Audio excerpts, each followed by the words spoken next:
नारायणं नमस्कृत्य नरं चैव नरोत्तमं देवीं सरस्वतीं व्यासं ततो जयमुदीरयेत् मोकं करोति वाचालं पङ्गुं लङ्घयते गिरिं यत्कृपातमहं वन्दे परमानन्दमाधवं यत्कृपातमहं वन्दे परमानन्दमाधवं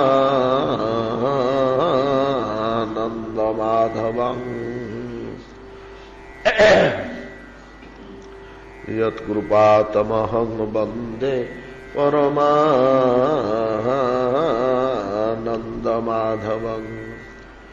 राजोपचारः पूजायां लालनाथ सुकुमारवत्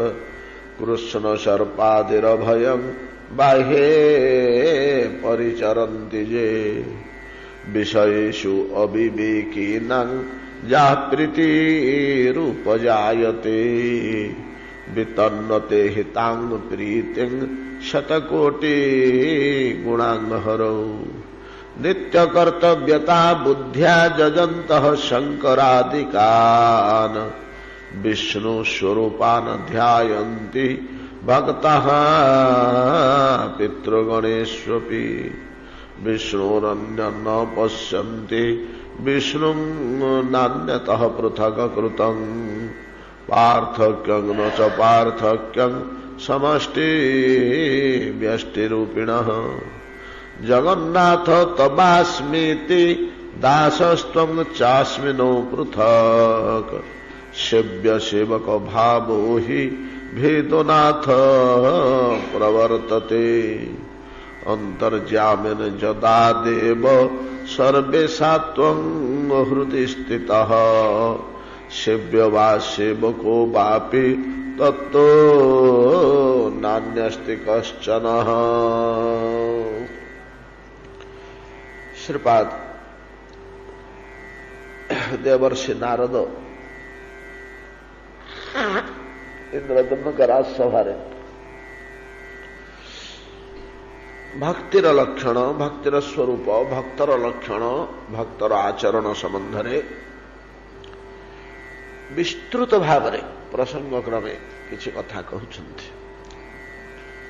जहा पुराणर कथा वस्तु मध्य सन्निहित माला भितर रत्न न्याय आमर पुराण मानकरे कथा वस्तु भितर एभलिया अत्यंत रहस्यमय एवं वेद वेदांतर निष्कर्ष स्वरूप ज्ञानादि परिपूर्ण हो रही पुराण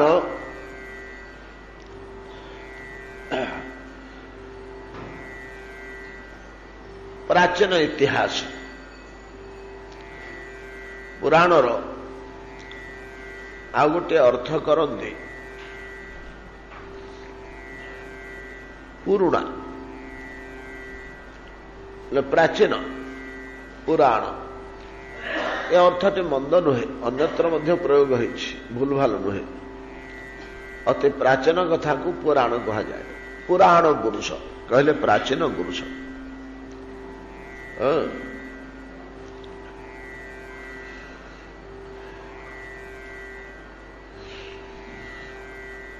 पुराणर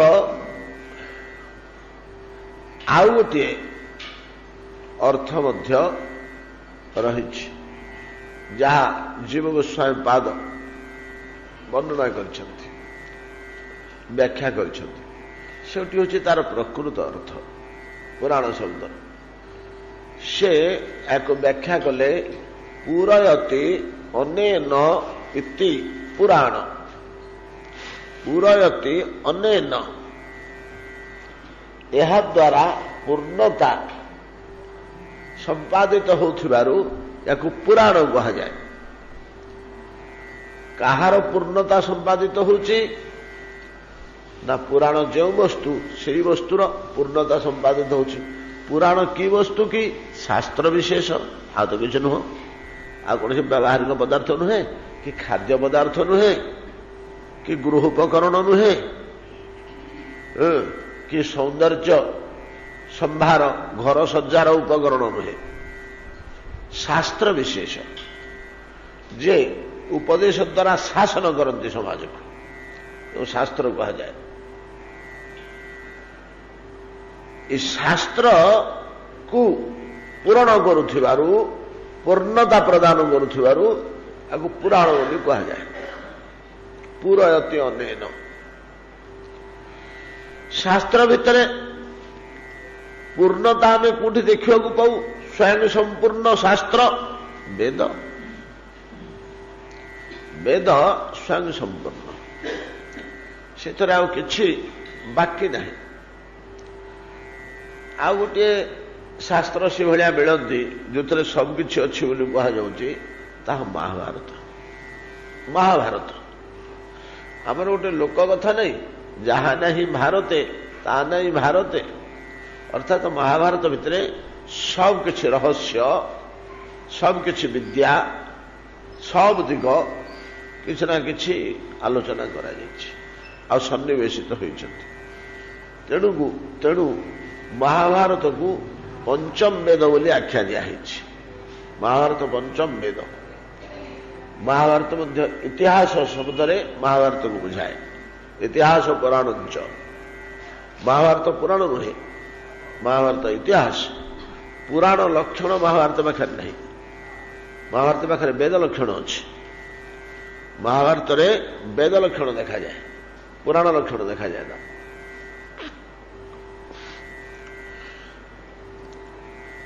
ପୁରୟତି ଅନେନ, ବେଦକୁ ପୂର୍ଣ୍ଣତା ପ୍ରଦାନ କରୁଥିବାରୁ ଏହାକୁ ପୁରାଣ କୁହାଯାଏ। ତାତ୍ପର୍ଯ୍ୟ, ଜଣେ ବିଦ୍ୱାନ ଚାରି ବେଦ, ସକଳ ଉପନିଷଦ, ଯାବତୀୟ ବେଦାନ୍ତ ଓ ବେଦାଙ୍ଗ, ବେଦାନ୍ତ ଓ ବେଦାଙ୍ଗ ଉପବେଦ ସମେତ ସମ୍ପୂର୍ଣ୍ଣ ଜ୍ଞାନ, ଖାଲି ସମ୍ପୂର୍ଣ୍ଣ ଜ୍ଞାନ ନୁହଁ, ଅଦ୍ଭୁତ ଅଦ୍ୱିତୀୟ ଜ୍ଞାନ, ସ୍ୱୟଂ ବେଦ ମୂର୍ତ୍ତି। ବ୍ରହ୍ମାଙ୍କ ତୁଲ୍ୟ ବେଦ ଗର୍ଭ, ତାଙ୍କ ଗର୍ଭରେ ଏସବୁ ବେଦ, ବେଦାନ୍ତ, ବେଦାଙ୍ଗ, ଉପନିଷଦ, ଉପବେଦ ଇତ୍ୟାଦି ସବୁ କିଛି ପୂର୍ଣ୍ଣ ହୋଇକି ରହିଛି। କିନ୍ତୁ ସେ ପୁରାଣ ପଢ଼ି ନାହାନ୍ତି, ଅଷ୍ଟାଦଶ ପୁରାଣ ପଢ଼ି ନାହାନ୍ତି। ଅଷ୍ଟାଦଶ ପୁରାଣ ନ ପଢ଼ିଲା ପର୍ଯ୍ୟନ୍ତ ତାଙ୍କର ଜ୍ଞାନକୁ ପୂର୍ଣ୍ଣ ଜ୍ଞାନ ବୋଲି ବିଦ୍ୱାନ ମାନେ ଗ୍ରହଣ କରନ୍ତିନି। ବିଦ୍ୱାନ ମାନେ ଗ୍ରହଣ କରନ୍ତିନି। ଯଦିଓ ସେମିତି ପ୍ରମାଣ ନାହିଁ, କୋଉଠି ଥାଇପାରେ, ଆମ ଆଖିରେ ପଡ଼ିବା ଆମେ ଜାଣିନୁ। ବରଂ ଗୋଟେ ଲୋକ ଯଦି ବେଦ ବେଦାନ୍ତ ପଢ଼ିନି, ବେଦ ବେଦାନ୍ତର ସେତେ ଜ୍ଞାନ ନାହିଁ, କିନ୍ତୁ ଅଷ୍ଟାଦଶ ପୁରାଣକୁ ଭଲ ରୂପେ ହଜମ କରିଛି, ତାହେଲେ ବେଦର ସାର ତାତ୍ପର୍ଯ୍ୟ ସେ ନିର୍ଣ୍ଣୟ କରି ପକେଇବ। ବେଦର ସାର ତାତ୍ପର୍ଯ୍ୟ ସେ ନିର୍ଣ୍ଣୟ କରି ପକେଇବ। ବେଦ ନ ପଢ଼ୁ, ବେଦ ଦୁର୍ବୁଦ୍ଧ ହେବାରୁ ତାର ସରଳୀକରଣ କରି ପୁରାଣ ସୃଷ୍ଟି କରାହେଲା। ପୁରାଣ ସୃଷ୍ଟି କରାହେଲା ତାକୁ ସରଳ କରିକି। ବେଦ ଦୁର୍ବୁଦ୍ଧ, ଯିଏ ଯୁଆଡ଼େ ଇଚ୍ଛା ସିଆଡ଼େ ଅର୍ଥ କରିପାରିବେ। ଯେମିତି ଆମର ବର୍ତ୍ତମାନ ଆଇନ ଅଛି, ଆଇନ କି ବଡ଼ ବଡ଼ ଓକିଲମାନେ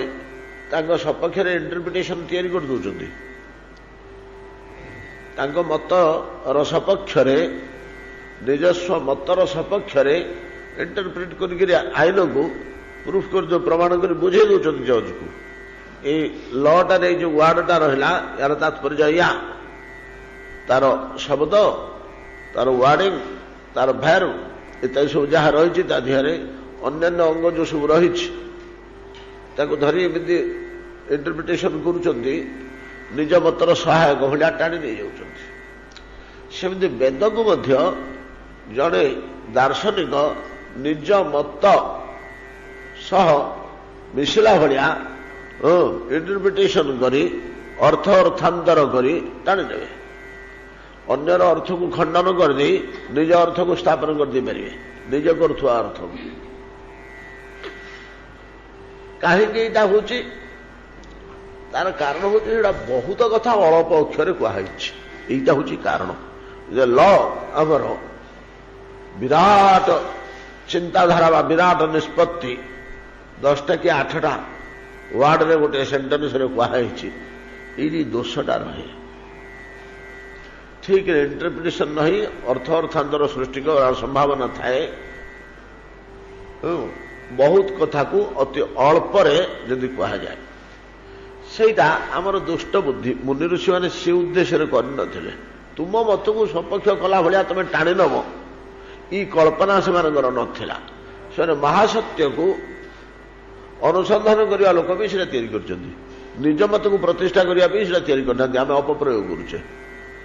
न्याय प्रदान करने ल या ल जो मैंने बस करते से न्याय प्रदान करने कराई बर्तमान मु दोषीटे मो मतटा को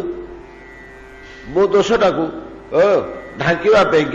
कमे देवाई दंडर परिमाण कमे देवाई गोटे लर व्यवहार मुझे करुच्ची जपरी अपप्रयोग कह जाए से अपप्रयोग कल्पना करते मनुष्य मैंने बरं से जे अल्परे जदि आम या प्रकाश करदे पारिबा ताले शुणी शुणिक तो मन रखा होता जन लोक बहुत किसी मन रखिदे पार एणु अति कमरे से लिखुले एवं तापे आमर वाक्य रही मितंच सारंच वाग्मिता मितंच सारंच वाग्मिता सार कथा है ओजनदार कथा है गभीर और गंभीर भावनामूलक कथा है मितंच अल्प शब्द कहु अल्प शब्द व्याख्या कराई एवं गभीर गंभीर भावनायुक्त तथ्य निहित अच्छी भितर ये वाक्य को वाग्यमिता वाग्दक्षता कहु से सूत्राकार लिखुले तेणु दुर्बुद्धि होता सूत्राकार जिन इंटरप्रिटेशन तो अपप्रयोग होता जहाँ अलग बुझे को मुझे बड़ कष्ट होता सर्वसाधारण बुझीपार नुले विद्वान पंडित मैंने बुझीपार नुले अनेक समय भ्रम उत्पन्न होता ए वेदर गभीर सत्य को व्याख्या करी अरे जिनिसटार तात्पर्य या जिनिसटार तात्पर्य या बोले देखाई देवाई पुराणर उत्पत्ति वेदर तात्पर्य पुराण बहन करुथिबारु जन लोकर वेदर यथेष्ट ज्ञान थाई पुराण ज्ञान नथिले तार ज्ञान पूर्ण होला बोले कहा जाए बरम अवेदज्ञ जन लोक वेद केबे पढ़िनी कि जानिनी किंतु पुराण रे भल दक्षता अच्छी तो ज्ञानी कहजोनी वेदज्ञ बोली कहजोनी तेरे कार्य में रह कर दे पारिबो कार्य चले दे पारिबो ठीक ठीक तथ्य से दे पारिबो पुराण रे अच्छी एतद व्यतीत व्यासदेव जिते वेद को भाग भाग कले सेतिकी बेले ऋग्वेद सामवेद यजुर्वेद अथर्ववेद या चारि भाग कले चारि भागर प्रत्येक भाग को पुणी तीन तीन भाग कले ज्ञानकांड कर्मकांड उपासना कांड प्रथम वेद गोटे थिला ओ ता ना थिला यजुर्वेद यजुर कहले ज्ञान हरि उपासना वेद कहले ज्ञान यजुर्वेद कहले ईश्वर उपासना संबंधी ज्ञान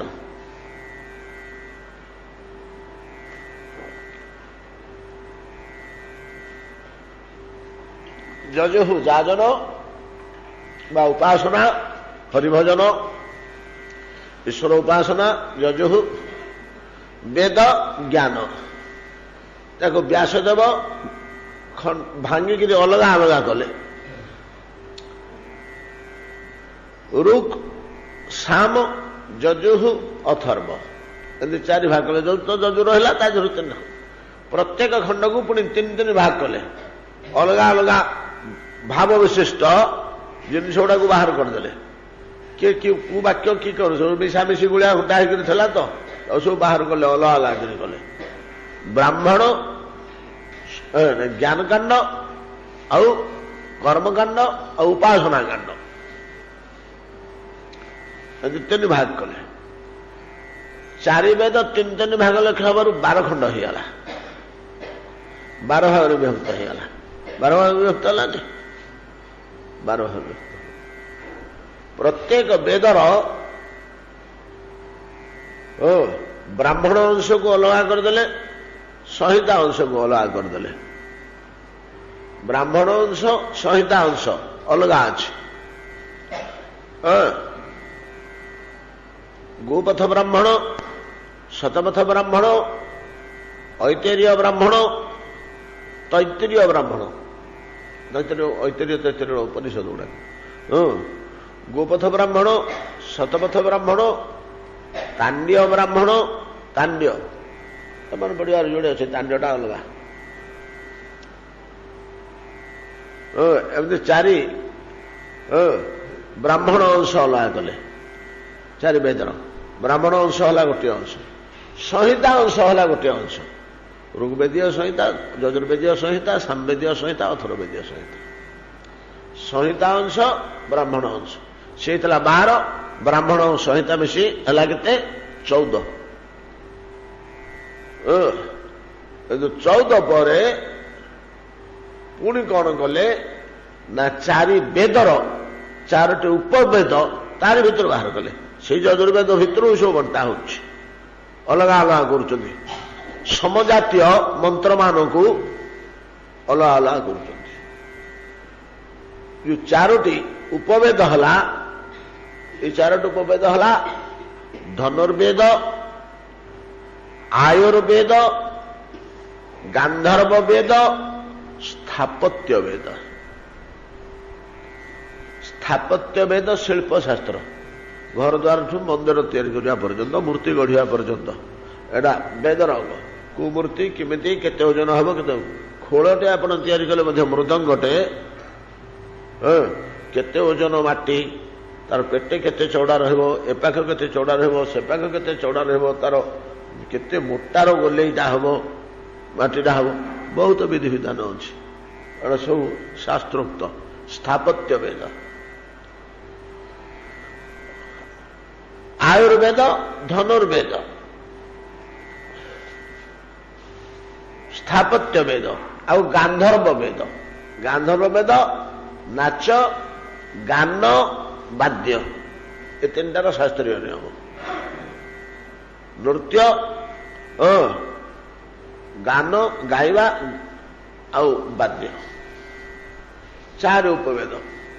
14 ये 4 18 ये हूँ वेदर अष्टादश कांडिका एक कहा जाए वेदर अष्टादश कांडिका ये 18 कांड को सरलीकृत करने को जाए अष्टादश महापुराण ताकू आउ टिके सरल करने को जाए अष्टादश उपपुराण ताकू आउ टिके सरल करने को जाए अष्टादश अतिपुराण ताकू आउ टिके सरल करने को जाए अष्टादश पर्व विशिष्ट महाभारत ताकू पुणी सरल जो कराहुनी उपभोग्य करने को जाए अष्टादश सहस्र विशिष्ट श्रीमद भागवत एवं महाभारत अत्यंत निम्न रुचिर हो रुद्धिमंत करने निमंते ता भितरे अष्टादश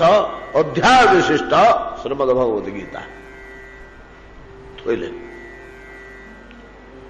प्राणहीन होगला महाभारत आध्यात्मिक ज्ञानहीन होगला महाभारत को रचना करते महाभारत रचना कले व्यासदेव समाजर अति निम्न स्तर लोक चोर डकैत बदमाश जुआखोर जोड़ा को भगवान ना रुचिबनी गुड़ा भल लगे मार पीट जुआ चोरी डकैती मिछ कूट कपट गुड़ा भल लगे सी बाटर हेले कान हरिनाम पड़ू से बाटर हेले पाखे भगवान को पहुंचेगा समस्त पाखे कहते भगवत कथा पहुंचो वेद पहुंचो जो रूप में जाऊे जाऊ कहते पहुंचो से जो रूपटा को ग्रहण कर भल पाइब से रूप में दियो देले देला पर देखले महाभारतटा एते ये हीगला जे निम्न स्तरीय हीगला जे विद्वान लोक मैंने ग्रहण करें परा संशय आसला से मूल 18 कांडिका जे गड़ी गड़ी आसूला से मूल 18 कांडिका को चिपुड़ी तार सार रस 18 अध्याय गीता करी भर थोड़े से ये शक्तिशाली होगा महाभारत मूल्यवान होगा सामुगटे सामुगटा को दूसरी गोटे नोलिया गोटे समुद्र भर बाहर कर जानी आज्ञा 1,00,000 टका देले देवी से सामुगा गदा हो पचे सड़क किए पचार को नहीं ये सामुगाटे धरती हाथ में कुछ 1,00,000 टका ना देवी कहीं ना भर मुक्ताटे अच्छी बोली मूल्य बढ़ी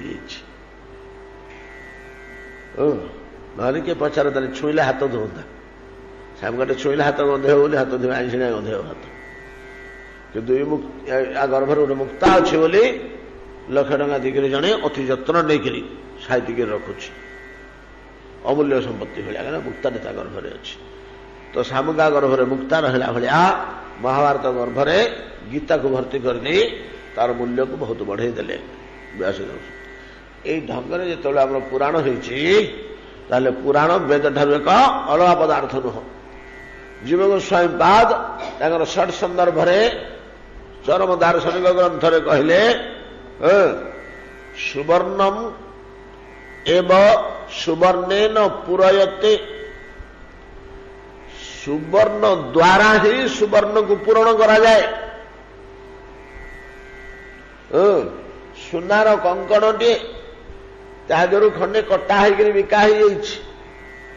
अभाव अनाटन समय बाकी टे खंडिया होकर पड़ी कंकणटा पिलाने रोजगार कले घर अवस्था बेस भल घर मालिक चिंता कले जे कंकणटा गोटे अधा खंडिया होकर पड़ी भल लगुनि ये तो चलुची घर द्वार हाथ में पैसा अच्छी कंकणटा को गढ़ीदे जाता मो बनिया पाख एटा आमर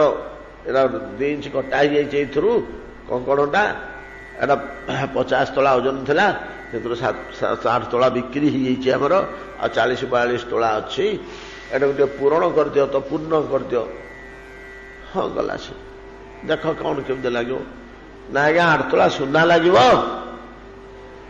आउ मूल्यवान पत्थर गंडे लगे आउ 20,000 टका मजूरी लगे 5,000 टका कि 10,000 टका मजूरी लगे नहीं पूरण कर से सुवर्ण कंकणर जो अंश बिक्री हो जाता कटा से अंशटी कौथे पूरण कर 8 तोला सुना पूरण कर नहीं जो सुना पूरण कर ये सुना को से टेस्ट कर केते परिमाण खाद्य अच्छी ना 15 2 पैसा सुना अच्छी आ 2 पैसा तंबा मिसी से 2 पैसा तंबा मिसेक सुना तैयारी कर तो द्वारा पूरण कर ना नहीं ना ताठू वर्ण अलग होनी रंग अलग होनी अतएव सुवर्ण द्वारा सुवर्ण कंकण पूर्ण होला भलिया पुराण द्वारा वेद पूरण होथुबारु पुराण मध्य वेद व्यतीत अन्य किछि नुह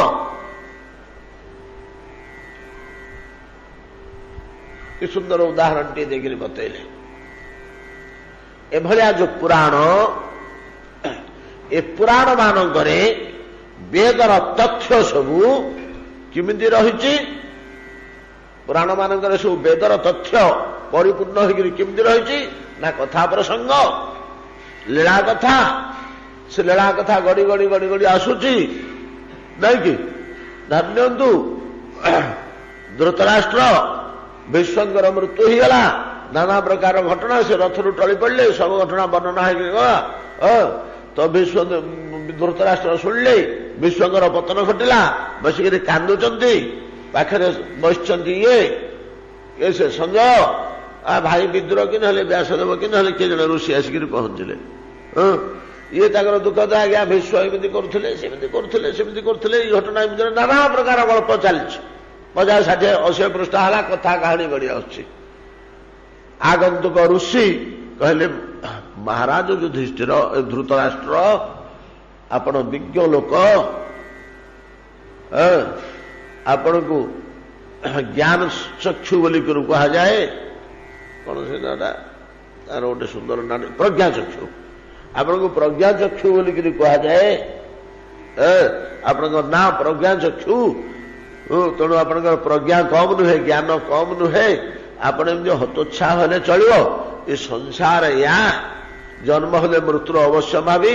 आरंभ कले से ज्ञान 10 पृष्ठा कि 15 पृष्ठा गभीर ज्ञान से थुआला गल्प गड़ी गड़ी गड़ी ओडिया आसुला कथा प्रसंग धृतराष्ट्र बस कांदुले ऋषि आसी पहुंचले ज्ञान बतई बसले शांतन देवाई एमतीका कौशल प्रसंग मान भितर गोटे ज्ञान गोटे भक्ति गोटे जोग गोटे कर्म गोटे नीति एगुड़ाक सब वेदर जोड़ा सार सार जिन सब पुराण मान भर भर्ती पुराण मान कथा प्रसंग भितर भर्ती स्कंद पुराण आम जो अंशरे बर्तमान पढ़ीचे सेमती प्रसंग क्रमे केते कथा गप आमर चलता या विद्यापति के पठेले विद्यापति बसुदेव मिसिले से पहाड़ पर कौन देखिले केमी आसिले कौन पूजा नाना प्रकार कथा कहानी पड़ता बड़ बढ़िया लगुला कुआड़ू आसिक नारद जुटी गले नारद जो जुटी गले ये सामुका भितर मुक्ता भर्ती गले कथा कहानी भितर भर्ती गले मुक्ता खूब लंबा भाव भक्तिर सार सार अंश सब पूर्ण करी तो प्रसंग क्रमे वर्तमान कौन कहते ज्ञान मिश्रित भक्तिर अंश वर्णना करी कहते जगन्नाथ तबास्मीति दासस्तम चास्मी न पृथक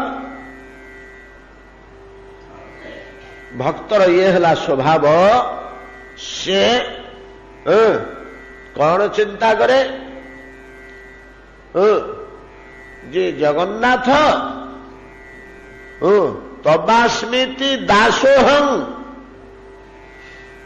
मु आपणकर दास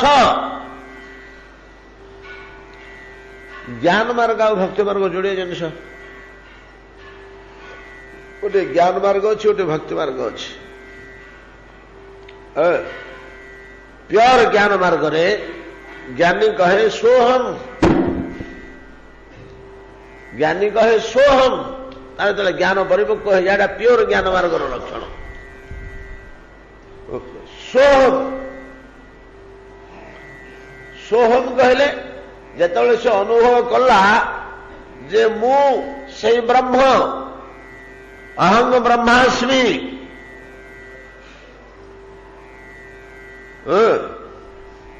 केमिति हो ना ब्रह्म व्यतीत आउ किछि नाही आ तमे आज पर्यंत निजको ब्रह्म ब्रह्म कहूनथुलो अमुक भट्टाचार्य महाशय कहूथुलो अमुक पंडित बोली कहूथुलो एबे कोन निजको ब्रह्म कहूछ तो मोर ब्रह्म ज्ञान हेई नथिला उदय तेणु मु निजको ब्रह्म ठारू अलगा बोली भाबुथुली वर्तमान मोर ब्रह्म ज्ञान उदय होगला परे मु अनुभव करुछि ब्रह्मवित् ब्रह्मेव भवति ब्रह्म को जानिले जाइकिनि मु ब्रह्म बोली अनुभव जात हुए ब्रह्म ज्ञान उदय नहला पर्यंत ब्रह्म को न जानला पर्यंत मु ब्रह्म ये भावना आसे ना ज्ञान मार्गर कथा एटा ज्ञान मार्गर कथा आसे ना वर्तमान मोर पूर्ण ब्रह्म ज्ञान जात होगला फल मु अनुभव करुछि मु ब्रह्म व्यतीत आउ किछि नुहे सोहम सहम से ईश्वर पदार्थ ही मु से ब्रह्म पदार्थ ही मु सोहम प्योर ज्ञाननिष्ठ व्यक्ति दिव्य ज्ञानी तार ज्ञान परिपक्व होला परे से निजको ईश्वर बोली अनुभव करे ईश्वर बोली अनुभव करे मो ईश्वर रहा प्योर ज्ञानर कथा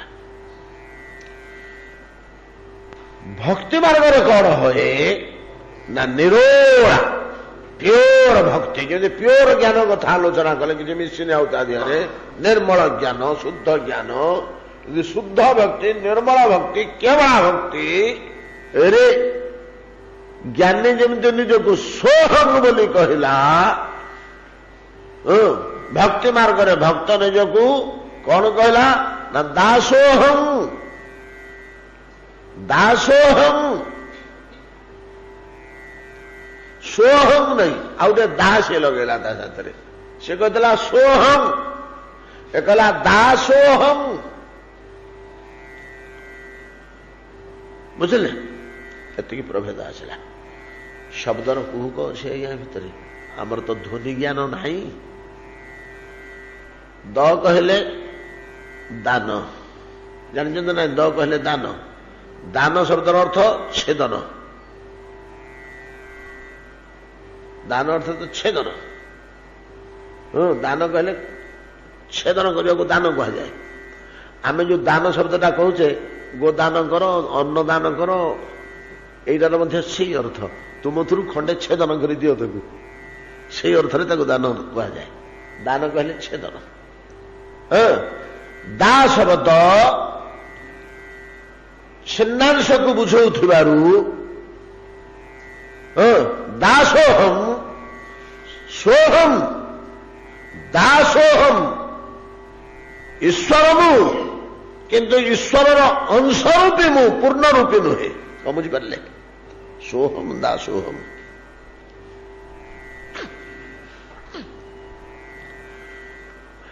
दान कहले छेदन ए ज्ञानकार अच्छे ना नहीं साहित्य पढ़ले ओडिया साहित्य मान अच्छे प्रयोग अच्छे गोटे प्रयोग आपन को कहूँ बाबू नाक श्री दान दिव्य साकु विहर कानन कर आलिंगन को वैदेश विलास उपेन्द्र भंज लिखिले जिते शूर्पणखा गला रामंकर मधुर मूर्ति देखी पकेला रामंकर मधुर मूर्ति देखी पकेला आहा कि सुंदर केड़े सुंदर पुरुष प्रलोभिनी ही पड़ा रामंकर ऊपर प्रलोभित है मनरे चिंता करुची विचार पुनरुक्ति बदाभास भर पशिले फिर साहित्य अलंकार भितर पशिया पुनरुक्ति बदाभास ये अलंकारटार ना हूँ साहित्य जो अलंकार पुनरुक्ति बदाभास बणा धैर्य होई से राम बसरे विचार पुनरुक्ति बदाभासरे पुनरुक्ति बदाभास एगुड़ा बतैले तो आउ साड़ू गुड़ गुड़ बुझे पड़ो अलंकार कौन फेर बतैव पड़ो पद से कौन कहूँ पुनरुक्ति बदाभास अर्थ अलग हो से पदटा रिपीट हो बर कांत पति मोर हुए पुण बर कांत पति तीन टाके क्या अर्थ बर कहले जहा कांत कहले से पति कहले से बर कांत पति मोर हुए पुण बोली कल्पना कर ठीक अर्थ कले बर बोले श्रेष्ठ कांत कहले मनोहर पति कहले भर्ता मनोहर पुरुष मान भितर श्रेष्ठ बर कांत कांत कमनीय बर श्रेष्ठ नहीं कि श्रेष्ठ कमनीय पुरुष मोर पति हुए कि बोली बाहर विचित्र वेश धरिक बाहर बहुत कथा कहला राम देखले बहुत कथा